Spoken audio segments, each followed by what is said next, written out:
Good morning.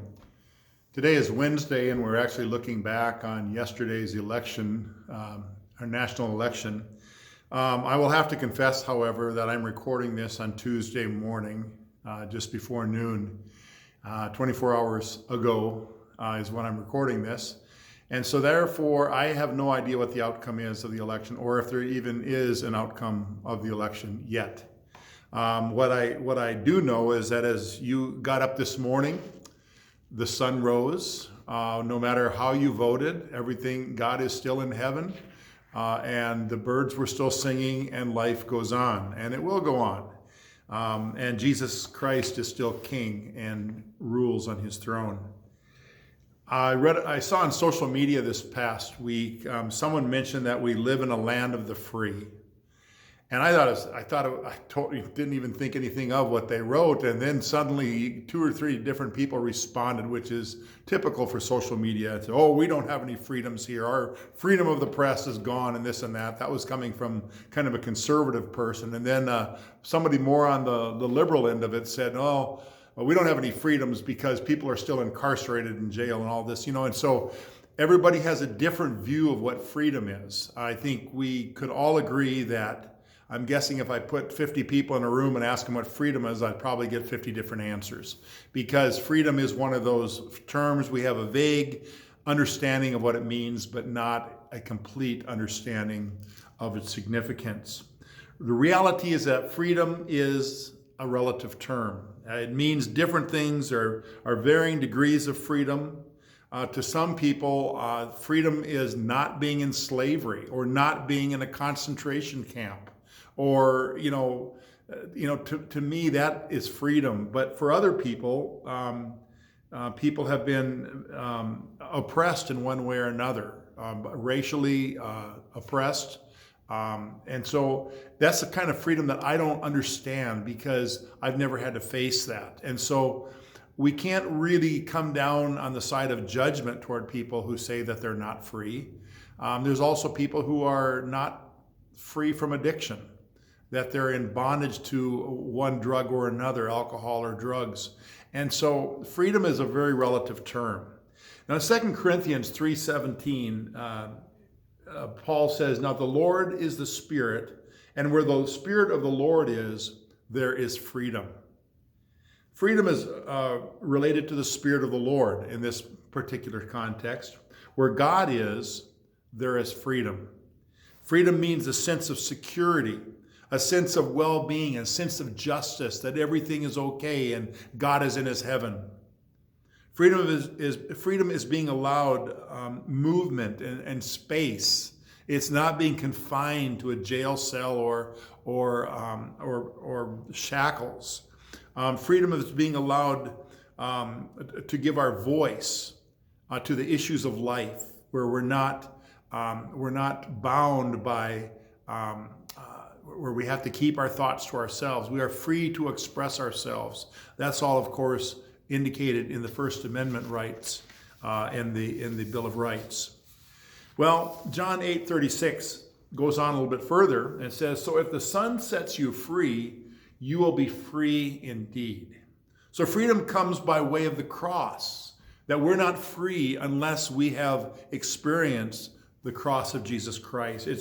It's being set free from the spiritual bondage of sin and entanglement. We can try and we can find freedom in all sorts of political activities and all sorts of philosophies, but that's a limited form of freedom. It's unsatisfactory. We're never going to find the fulfillment because it lacks the freedom that comes by way of the cross.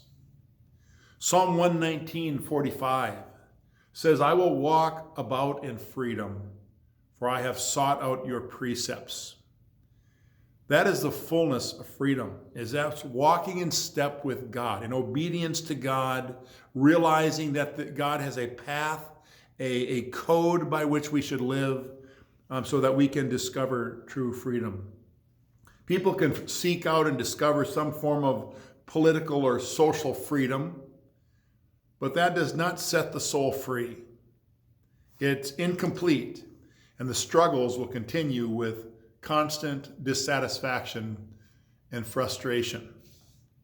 The Apostle Paul tells the Galatian Christians, in the last text I'm going to use today, he tells the Galatian Christians about a complete freedom that is long-lasting and complete.